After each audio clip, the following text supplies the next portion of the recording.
جناب محمد عربی صلی اللہ علیہ وسلم کی تابعداری اور ان کی اتباع کی جائے۔ یہ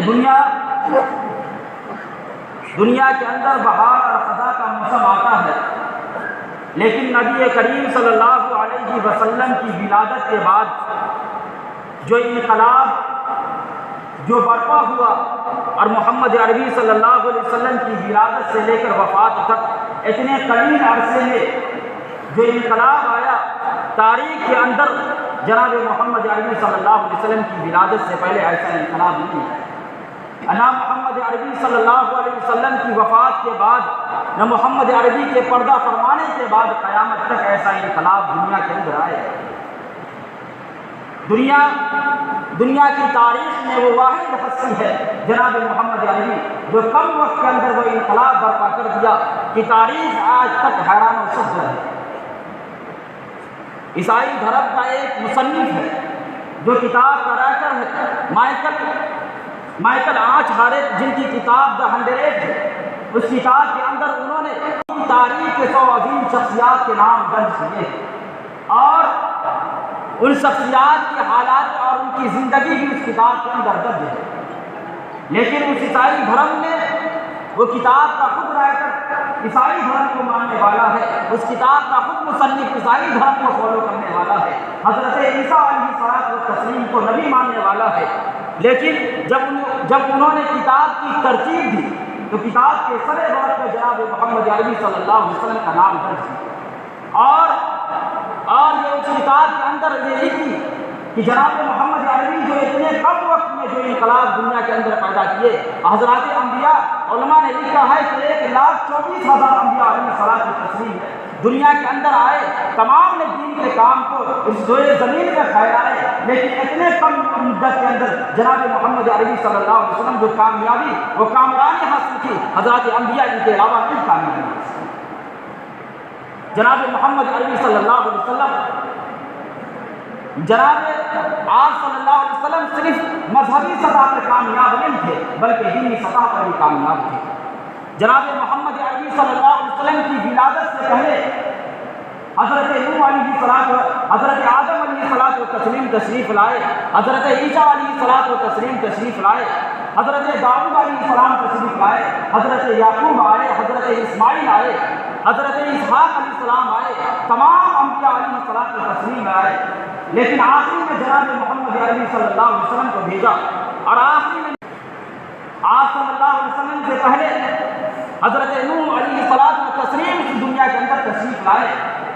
آپ قرآن کریم کے اندر اللہ رب العزت نے ایک مستقل صفت حضرت نوح کے نام سے منسوب کی۔ آپ حضرت نوح علیہ الصلوۃ والتسلیم کا نام اصل عبد الغفار تھا۔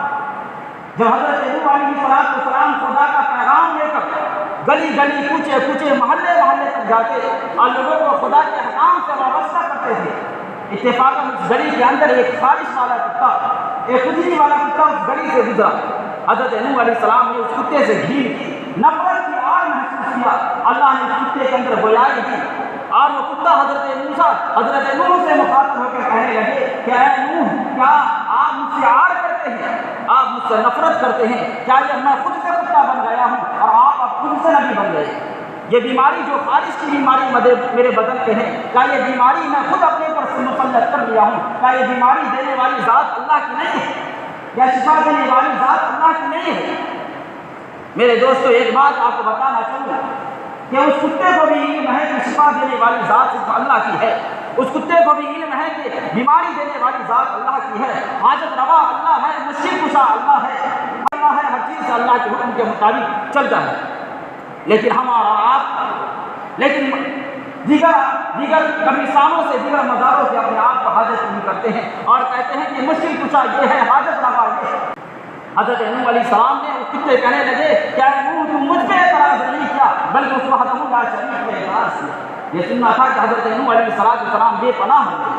عربی کے اندر نوحہ یا نوح کے مارے نوحہ کرنا، اسی سے حضرت نوح علیہ السلام کا نام نوح پڑ گیا۔ اتنا روئے حضرت نوح علیہ السلام کی تسلیم گلی گلی کچھ اللہ کے پیغام کو لے کے جاتے اور کہتے کہ اے اللہ، اے لوگوں، خدا کی تعلیم سے وابستہ ہو جاؤ، خدا کے قانون سے جڑ جاؤ، خدا کی راہ تو خدا کا جو سیدھا راستہ صراط مستقیم ہے اس راستے پہ گامزن ہو جاؤ۔ لوگ حضرت نوح علیہ السلام کی تسلیم کو گالیاں دیتے کرتے تھے۔ حضرت نوح علیہ السلام جب چوک چراہے پر کھڑے ہو جاتے اور اللہ کے احکام کو سناتے تو لوگ حضرت نوح پر پتھر پھینکتے تھے، اتنے پتھر پھینکتے کہ سر سے لے کر پاؤں تک حضرت نوح علیہ السلام پتھروں کے درمیان چھپ جاتے تھے۔ جب وہ سامنے آ کر رات میں اللہ کے سامنے حاضر ہوتے اور کہتے کہ اللہ، جو ذمہ داری، جو مشن، جو مقصد، جو ہدف ہمارے پر مقرر کیا تھا، اس مشن میں ہم کامیاب نہیں نظر آ رہے ہیں۔ روزانہ کا یہی مسئلہ ہے، کبھی چوک پہ کبھی چوراہے پر خدا کا پیغام سنا رہے ہیں، پتھر کھا رہے ہیں، لوگوں کی مار کھا رہے ہیں، گالیاں سن رہے ہیں۔ حضرت نوح علیہ السلام جب چوک چوراہے پر خدا کا احکام سناتے، پیغام سناتے تو لوگ، مرد اور عورتیں وہاں سے گزرتے تو اپنے چہرے پہ پردہ ڈال لیتے اور لوگ کہتے کہ اے لوگوں، اس منحوس آدمی کی شکل و صورت نہ دیکھنا، یہ تمہیں دین سے کھیل رہی ہے۔ بتاؤ، سوچو، تصور کرو، وہ اپنے وقت کا جلیل قدر پیغمبر کو منحوس لوگوں نے کہا۔ لیکن اللہ رب العزت حضرت نوح علیہ السلام کو مشن میں کرتے رہے۔ علماء نے لکھا ہے کہ 950 سال حضرت نوح علیہ السلام نے اللہ کے پیغام کو دنیا کے اندر پھیلایا۔ بعض علماء نے لکھا ہے کہ 1150 سال اللہ کے پیغام کو پھیلایا۔ ان کے بعد بھی 83 آدمی لوگوں نے اسلام کو قبول کیا۔ میرے دوستو، اب تصور کرے 100 سال میں ایک آدمی بھی مقرر نہیں ہوا جو حضرت نوح علیہ السلام کی دعوت کو قبول کرے۔ پھر آخرکار وہ ساری کی ساری نسلیں ختم ہو رہی ہے۔ باپ اپنے بیٹے کو وصیت کر کے جا رہے ہیں کہ بیٹا، یہ جو آج بھی منحوس ہے، ان کی بات کی کبھی تابعداری نہ کرنا، ان کی بات کی تباہ نہ کرنا، ورنہ حالات کو برباد ہو جاؤ۔ بیٹے اپنے پوتے کو نصیحت کر رہے ہیں، بیٹے کو نصیحت کر رہے ہیں کہ ان کی بات کبھی نہ ماننا۔ حضرت نوح علیہ السلام کی تسلیم کا دل دکھ گیا اور اللہ کے سامنے جھولی پھیلا دی کہ اے اللہ، یہ ساری قوم کو میں نے 950 سال تیرے دین کو چلایا، تیرے دین کی مشن کو لے کے چلا، یہ قوم ماننے کے لیے تیار نہیں۔ آپ تمام کی تمام قوم کو نصف نابود کر دے، ہلاک و برباد کر دے، زمین بوس کر دے۔ میرے دوستو، حضرت نوح پیغام لے کے جا رہے ہیں، کوئی آفرین کہنے والا نہیں، کوئی خوش آمدید کہنے والا نہیں، کوئی اہلاً و سہلاً مرحبا کہنے والا نہیں، کوئی ویلکم سواگتم کہنے والا کوئی نہیں، کوئی آفرین اس پر کوئی اعزاز و اکرام کرنے والا کوئی نہیں، کوئی خندہ پیشانی سے ملنے والا کوئی نہیں۔ خدا کے مشن کو لے کر چل رہے ہیں، لیکن آخرکار لوگوں نے بات نہیں مانی۔ حضرت نوح علیہ السلام کی تسلیم نے کہا کہ کشتیاں تیار کرو۔ وہ دن آ گیا جب خدا نے آزاد مدت کا مقرر کیا تھا۔ حضرت نوح علیہ السلام نے کشتیاں تیار کی۔ جب کشتیاں تیار کی تو لوگوں نے حضرت نوح کا مذاق اڑانا شروع کر دیا کہ کیسے دیوانے ہیں، کیسے مجنون ہیں، یہاں پانی پینے کو میسر نہیں ہے، پانی بھی نہیں مل رہا ہے، یہ کشتیاں کیا آسمان پہ اڑائیں گے؟ کشتیاں پانی میں چلتی ہے، یہ کشتیاں کہاں چلائیں گے؟ لیکن حضرت نوح علیہ السلام چلا کشتیاں بناتے رہے، آخرکار ایک بڑی کشتی تیار ہو گئی۔ لیکن قوم بڑی بدماش تھی، اوباش تھی، اور اس کشتیاں جو حضرت نوح نے تعمیر کی تھی، بنائی تھی، اس کشتیاں کے اندر انہوں نے پیخانہ کرنا شروع کیا، غلاظت کرنا شروع کیا۔ ساری کی ساری قوم اس کشتی کے اندر پیخانہ کرنا شروع کیا۔ حضرت نوح علیہ السلام کا دل دکھا اور اب سے کہے اے خدا، تیرا حکم تھا کہ میں نے کشتی تیار کی، یہ کیا قوم کی ساری کشتی سے ساری کی ساری کشتی کے اندر سارے کے سارے لوگ، سارے کے محلے کے لوگ کا پیخانہ کرنا شروع کر دیا، اب کیا ہو؟ حضرت نوح علیہ اللہ رب العزت نے آواز دی، اے نوح، اگر میں انہی سے صاف نہ کرا دوں تو میری خدائی کیا ہو؟ اللہ رب العزت نے ساری کی ساری قوم کے اندر خارش کی بیماری پیدا کر دی، خاری یعنی کھجلی کی بیماری پیدا کر دی۔ مرد ہے، عورتیں، تمام کے تمام بچے کو لے کے بوڑھے تک سب کو خارش کی بیماری، کھجلی کی بیماری ہو گئی۔ دائیں سے بائیں سے اوپر سے نیچے سے ہر وقت کھجلا رہے ہیں، خارش کر رہے ہیں۔ مفسرین نے لکھا ہے کہ کھجلاتے ان کے 10 انگلیاں زمین پر گر گئے، پتھر سے اپنے بدن کو کھجلانا شروع کر دیے۔